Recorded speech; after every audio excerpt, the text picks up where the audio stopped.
Welcome, welcome, welcome to the turntable on Active FM, where radio has never been better with Ari Styles, Shiki, and D-Money. Yes, this is the turntable where we keep things turned and get you learned, or get you learned and keep you turned.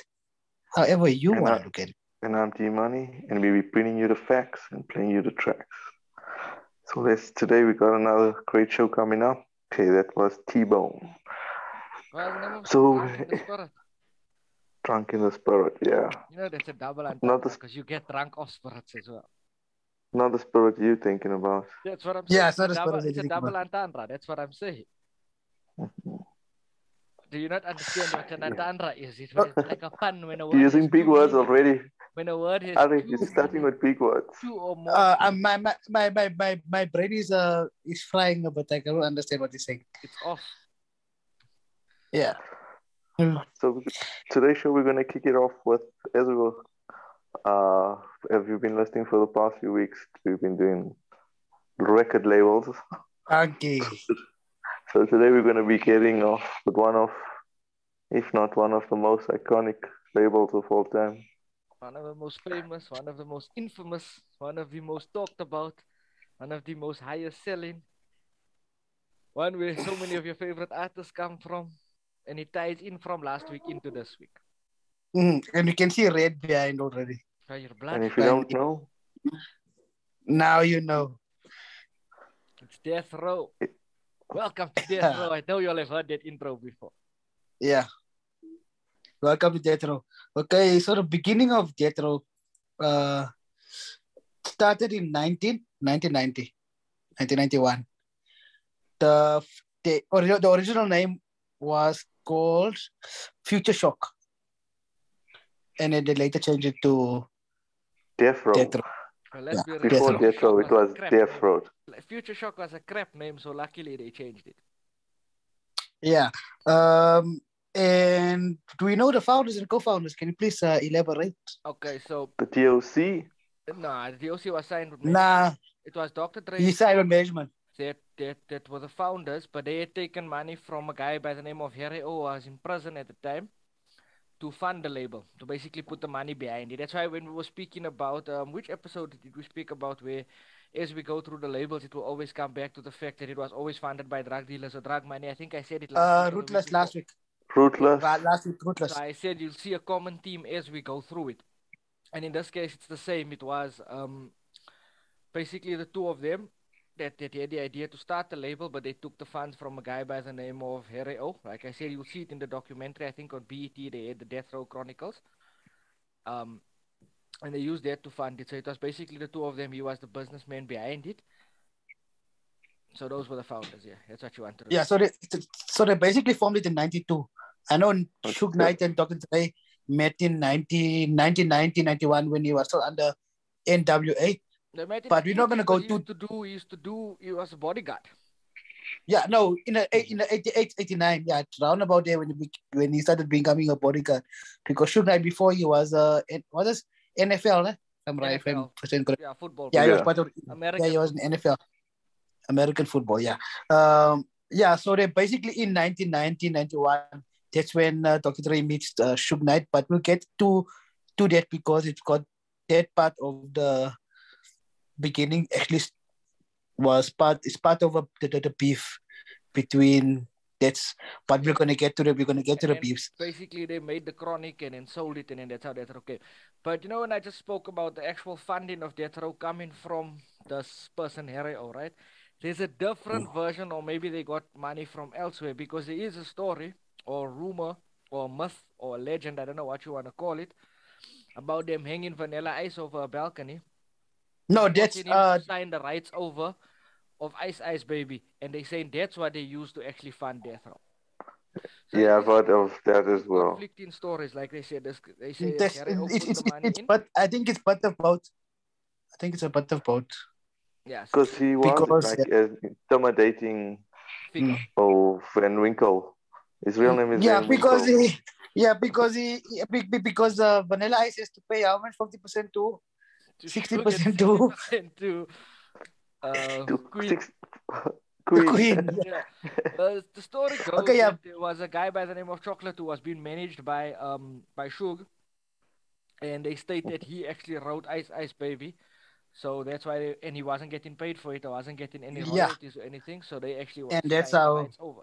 And because the song was so big at the time and doing so much numbers, actually still is still today. That song is multi platinum.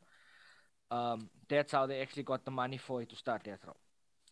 Right. And then basically the first album was in '92 was The Chronic, Well, before which the was a Chronic, crowd. they did the soundtrack for what was it movie? They above the rum. No, no, No, before Above the no, Rim. No, was it no. deep cover, deep cover, Deep deep Cover. cover, Deep cover. Deep Cover. deep Yeah. cover, yes, deep cover. And in 187, deep cover was the title track with Snoop and Dr. Dre. But the Dr. Dre. first Redone full by Big album Pun and of Fat Show. So yes, that was actually the first album they did, was the Deep Cover soundtrack. That was the yeah, first one. Mm-hmm. yeah. But I'm talking about what you go from the Chronic was earmarked as the first one. Okay. Although they did a Yeah. soundtrack for that, the mainstream album, the main. Yeah, well, Eh, in those days they used to do full albums for soundtracks. So a movie come out, it come out with an entire soundtrack. So not just the two Yeah, songs that's on there, the actual whole album for a movie. yeah. That's the production wise. Yeah. Then '93, Snoop comes out with Doggy Style. We're skipping over a lot because the Chronic was of paramount Yeah. importance. Remember, he was still signed to NWA when they started Death Row, Yeah. and then he made the Chronic while he was still technically signed to NWA, right? Yeah, But then they had started Death Row, they made the Chronic. The Chronic was done, it was made, it was a complete packaged everything. They were shopping the Chronic around to sell the Chronic. Yeah, it sold over 5.7 million Well, records before it worldwide. even sold, they were shopping the Chronic to different labels. Some said no, some said they didn't want to get involved because he was still signed to NWA. So the Chronic was yeah. technically made while he was still on Ruthless. While he was Not still under NWA, Ruthless, yes. not NWA. Yeah, I apologize for the mistake. Thank you Ruthless, for pointing it out, Ari. Yeah, and then basically when NWA is Dr. Dre, Ice Cube, and yes, we Ruthless know is the label. I'm just making All right, and then basically Okay, little easy. when they were shopping it went to Jamie Iovine, and they explained to them, listen, this is the album, but this is the situation. Dr. Dre is still technically signed to Ruthless, Priority, whatever the case may be. And he said, okay, give him some time and he'll be able to sort it out.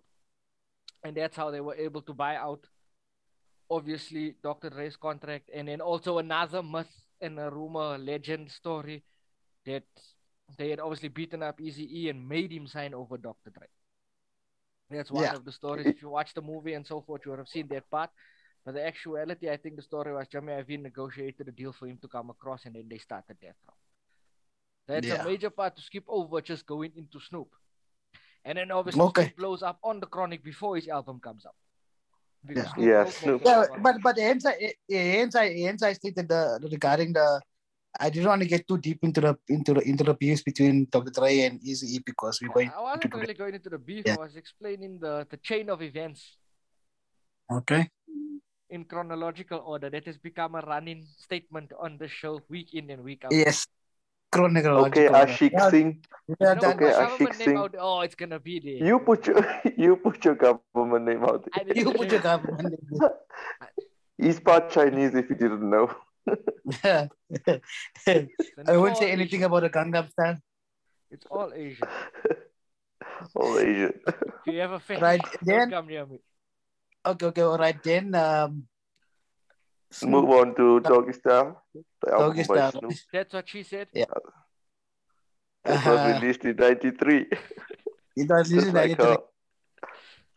To public demand, that was one of the top-selling albums because it actually took like 2 years for them to put that album together. Was it? It took like up to two years to put the album together. What, yeah, the Doggy Style album. But so that's why can't because Chronic came out in 92 and Doggy Style came out 93. Who's your but they started working. They've been working on the album before that. Like Snoop was still under Dre, it might have been when he was Dre busy at the with time. Warren G doing some stuff like that. It so was he the only highest dropped, selling debut album at that time until Get Rich or Die Trying. Yeah, until who came, until I who came. beat you to the punch, Ari. I beat you to the punch. But just mention it and say it again louder. It was the highest selling debut album until 2003. Because what happened in 2003? There was another debut album that sold higher than it in its first week. What's the guy's name? I'm not sure. We're not discussing that label today. We are discussing Deathrow. Okay. Hint, it's 50 Cent. Okay. Get rich or die trying. Okay, anyway. Anywho. That's 93, right?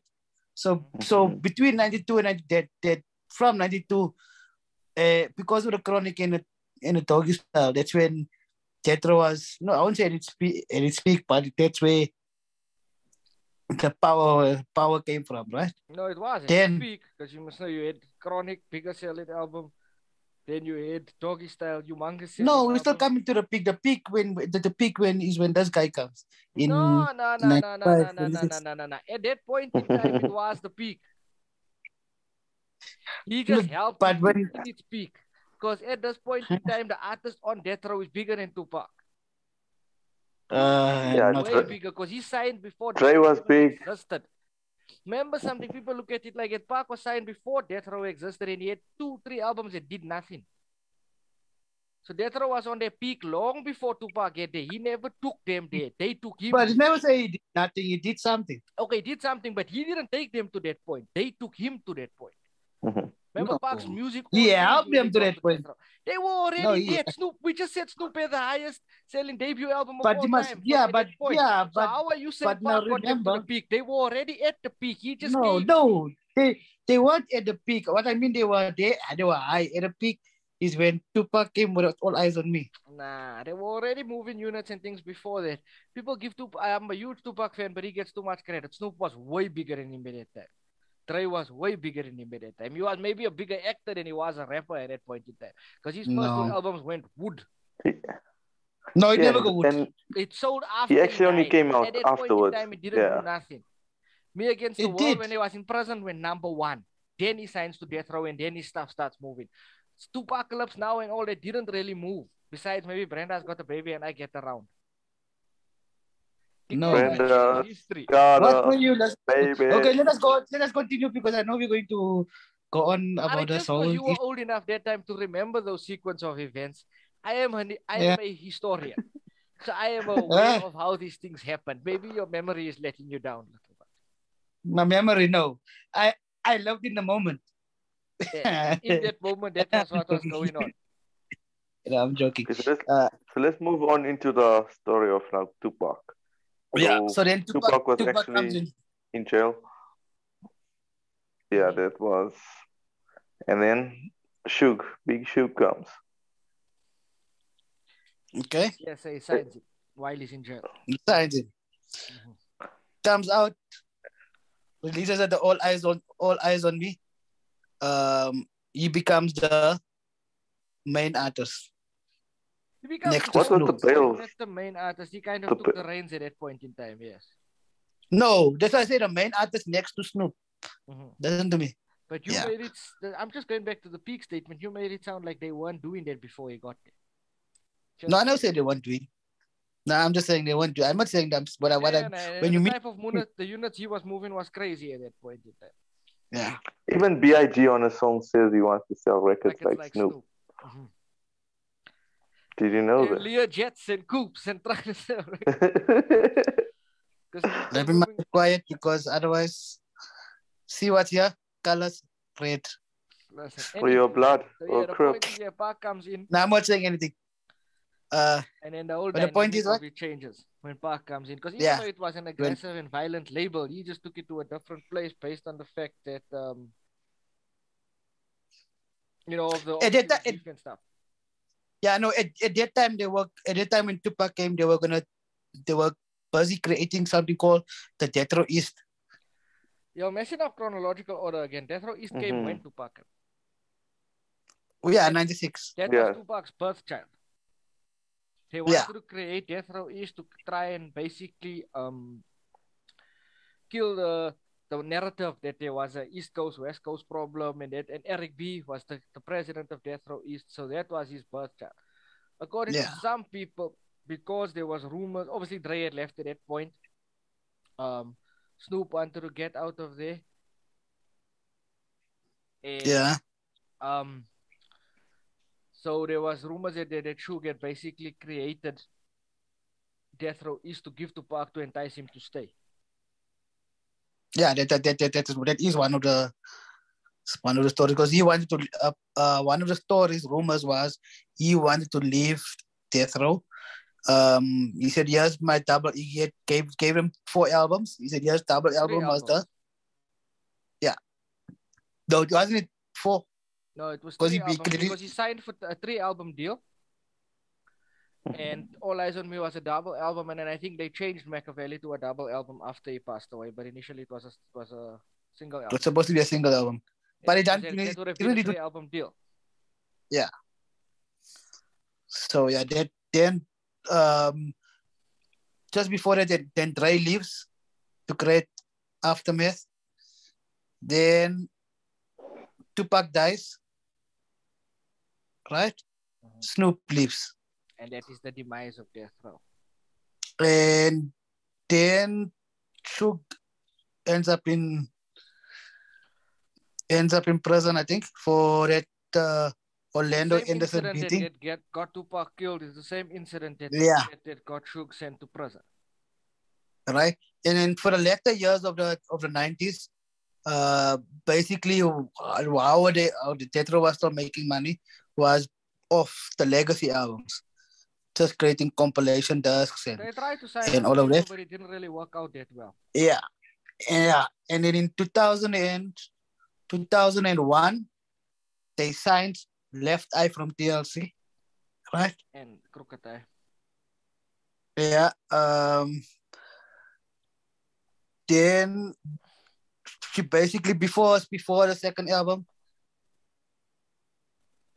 Then before the second album, she passes away, which was in 2002. 2006, Death Row files for Suge Knight and Death Row Records files for bankruptcy. Right? At one stage, they were actually $100 million making a year. Oh yeah, but I'm saying they're worth it. What point was 400? Yeah. And then in million, sorry. Yeah. Then in 2009, the Death Row gets auctioned off to an entertainment development company called Wide Awake for only $18. Yeah, that was the name. It wasn't the catalog, so they bought the name. Yeah, the name, yeah. Well, now Snoop owns it. And I think he owns the catalog and a whole lot of things. Not all of catalog, not everything. Whatever catalog E1 or whoever owned it at the time owned, because some of the catalog was sold off separately. But not, he doesn't have his full one, is it? Yes, Dre's catalog, so I would assume he is. Because he pulled, imagine owning Dre's catalog, it's probably worth more than his. Because he pulled it off all streaming sites and was doing this metaverse nonsense. Yeah. So he pulled all Death Row material that he owned. I think he doesn't own Tupac stuff. He pulled it off all streaming sites and all. Yeah, no, Tupac stuff. His mother basically was fighting from his death. To get it from basically was to get all the into the state. She created her own record label publishing company and everything for Tupac. I must just remember the name. If for the listeners, if you want the more in-depth, because the Death Row is one of the greatest label stories probably in hip-hop, in terms of just all the controversy and things that surrounded it. There is a really lengthy documentary, I think it's about 7 parts, called The Death Row Chronicles, I think it is. Yeah, Death Row Chronicles. It's quite lengthy. It will give you more information, and we were able to give you now, obviously, because we are operating what in a and there's a video called Welcome to Death Row also. Probably. I think that's where it's from. And one of the songs started Welcome to Death Row. Yeah, no, there is one where it's Welcome to Death Row, and they give you all the concert, the videos, and those guys sitting in the car talking about, hey, remember this time when that song came out, and it's all of it, yeah. So right now we just gave you a few key points and a few artists that we discussed. We didn't go too in depth. Anything else you guys want to add on the row? You wanna let us Know some honorable mentions for artists that were on Death Death Row. Row. Dogpound, Death, Corrupt, Crooked Eye, Lady of Rage, RBX, DOC, Chalet. What was that guy's name? The producer, I forgot. Little Bow Wow was there. DJ Quick. was around, he wasn't it? DJ Quick was signed He as a wasn't producer, there. not as an artist. Go. DJ Quick was signed to Death Row as a producer, not as an artist. Yeah. As an artist, MC Hammer too. MC Hammer. MC MC Hammer. Hammer. was. MC Hammer Vanilla was Ice there. because Not Vanilla Ice. he actually Van Winkle. Van Winkle probably paid for the soul He had a label. lot of signees that actually never came out as well. Yeah. There was another producer there that had a record that gotten beaten up. Who else was over there? They threw it a lot. Even on their second Yeah, run, they- they had Spider Loke, Shed Left Eye, Crooked Eye. Yeah, I can't remember. Because they kind of collapsed after Park died, Snoop left, Dre left. Yeah. And then yeah, that's basically that was the. I think when Dre left, then it was still Tupac and Snoop, but then Tupac He died. was trying to get his way Snoop out of left. there, Yeah, Snoop left. Yeah, I but don't think there was Death Row is a very much iconic. Yeah. It is a very iconic. What's it called? Record label. All right, gentlemen. Is that it on Death Row before we move on? Yeah. Yeah. Okay, so that was Swoop. It is Swoop or Swoopay? Swoop. We're not French, eh? Oh, I just check. Government name Lawrence Allen Swoopay the second. Okay, so he's a artist, an American hip hop artist, Christian singer, songwriter, and producer. He was a member of the rap collective WLAK and High Society with Shaw Baraka. Okay, so a bit about Hey, him. Baracas. BA. No. No, this is another Baraka. Shaw Oh. Baraka. Yeah, so he was born in Akron, Ohio. His mother was a pastor. So he had a good Christian upbringing. He did have 3 albums as well: Wake Up, Before Cinema, you go. and Show Shine. That's not the same guy. Yeah. Anything you'd like to add on him, Ari? No, just that the song Beauty and the Beast. Yeah, it's called Beauty and the Beast. Made the iTunes single of the week. It was in the week of August 5th, 2014. So yeah. So that iTunes single of the week, it was basically for across all genres. Yeah, that's basically it. And is Did it yes, have three anything basically to do three with the albums. movie Beauty and the Beast? No, it just says Beauty and the Beast. Oh, okay. And he was signed to a Collision Records. Collision and Right. Independent. Yeah. Yeah.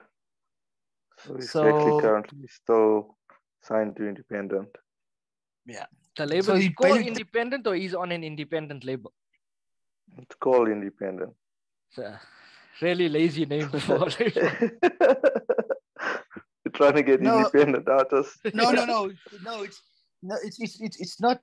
It says independent, meaning independent record label. Yeah. So No, but when artists say they're independent, they don't necessarily mean they're independent like they're not signed. Could mean they signed to an independent label.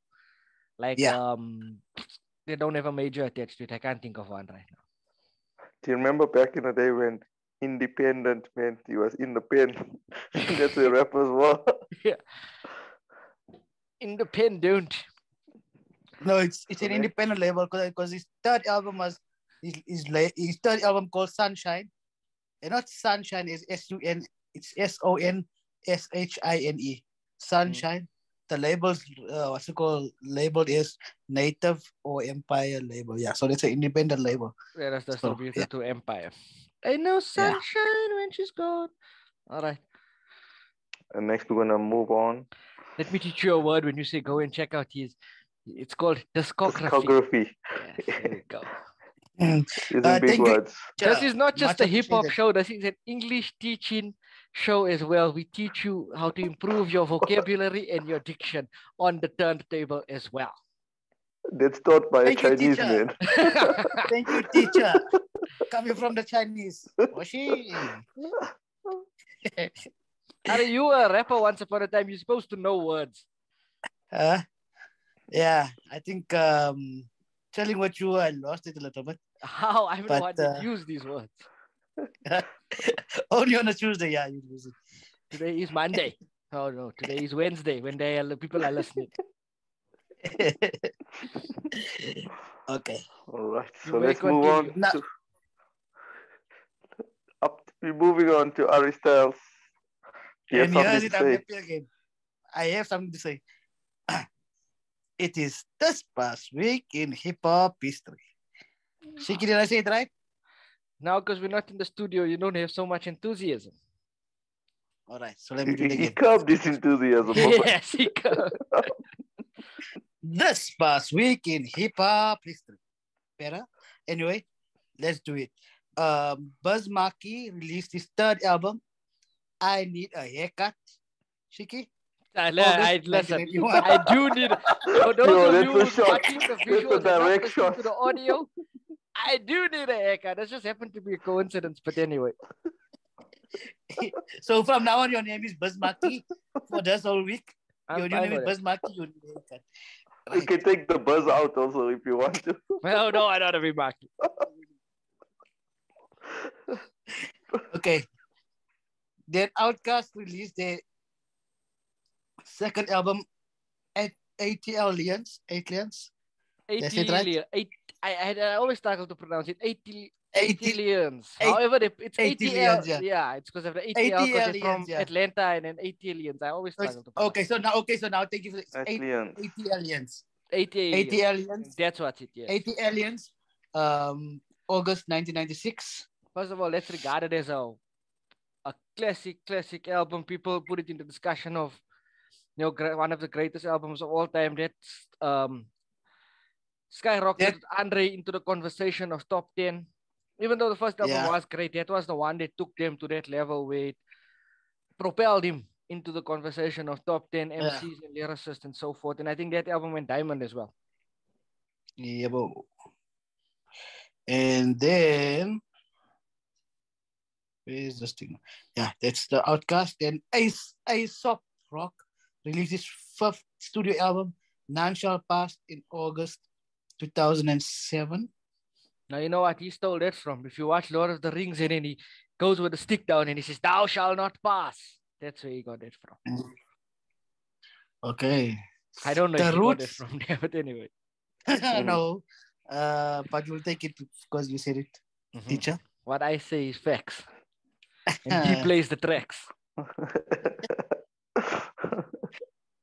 And I'll just keep it turned. And we'll all get you learn. Anyway, The Roots released their seventh album, Game Theory, August 2006. Junior Mafia releases their debut album, Conspiracy, in August 1995. What should I say? Junior Mafia, né? Did I say Junior Junior Mafia? Yes, you did say Junior Mafia. Mm-hmm. Now, because Biggie was all over that album, there's lots of big songs on there. And people think those are Biggie records or Lil Kim records. It's actually Junior Mafia. It's just that obviously Lil Kim and Biggie were the bigger artists, so people assume and Biggie wrote most of the verses. Yeah, for Lil C's and a few other people, Yeah. So they assume it's his songs, but it's actually Junior Mafia records. Yeah, You may proceed, sir. UGK released their second album, Super Tight, in August 1994. All right, and I believe we've spoken about UGK on here a few times, Underground Kings. Yeah, Fat Joe releases his third album, Don Cartagena. Yeah, I know. Don Cartagena. What's up with the albums in this week in history? No, it's all I hard don't to know. pronounce. Yeah, it's Don Cartagena. Cartagena, what? In September 1998. That's when Master Fat Joe was P. still fit. He should change his name now just to Joe, because he's not really that fat. No, and one, I'm gonna tell you a joke, right? I just thought about it now. There was a Fat Joe. There's a Fat Joe. You know Fat Joe, the hip hop artist. Fat Joe, spelling FAT Joe, right? Then there was a talk show here in South Africa at that time. You remember you heard of the Fat Joe show? No, I remember Felicia Mabuza. No, it was like a musical show, like a show on a Thursday night on SABC One. Thursday night, it was called a Fat Joe show. That guy's name was PHAT Joe, right? Fat Friday Joe. was Chiga Majiga. Yeah, so it was very weird. Jam Ellie, don't forget Jam Ellie. Jam Ellie. Jam Ellie. That's what I was thinking about when I said Chiga Majiga. Chiga Majiga was the dancing show. Jam Ellie was the music show. Right. Then Ari was on Jam Ellie. Probably. Ari, were you ever on Jam Ellie? No. Were you on Chiga Majiga? No, Jiga Majiga. Jiga Majiga was this thing. Did you ever watch Felicia Mabuza's show? Yeah. And Nolene's talk show? Yes. I can't remember. No, I know that's called. Yeah. I think when I went to one of the studios there in, I don't know, it's Urban Brew Studios, yeah. Urban Brew Studios. And I said, yeah. But anyway, let's go. We're going now off topic. Let's be back to this past week in hip hop history. Master P released his sixth album, Ghetto D. Sixth album, Master P, sixth album, Ghetto D, September 1997. You understand with Master P? All I have to say about Master P is, yeah. If you know his music, you know why I said, But we're speaking about Master P. Master P actually we were speaking about Snoop leaving Death Row. This is who Snoop goes to, Master P, No Limit Records. Although their music was pathetic, in terms of independent labels making money, putting out 80% of all black music in 1 year, we should do an episode on No Limit Records. No Limit, yeah. Naughty by Nature releases their self-titled second album, September 1991. Okay. Do you understand what the self-titled T and Chiki? Yes, then Naughty by Nature named it Naughty by Nature. It's like if you had an album, it would be named Old Man Ari. and if yours is gonna be Gangnam Style, ne? All right. You the South African side. Oh my, that record went big. That record did numbers. Yeah, it's fine. You the South African side. Okay. That was it for this past week in hip hop history. It was quite short this week's hip hop history. Yeah. Was there a shot? No pun intended. I didn't even mean it as a shot. But that's what, see, when I started the show and I asked you if you know what's a double entendre, that is what's a double entendre. 2 minutes. Triple 3 minutes. Okay. Education. Have you ever been in a triple entendre?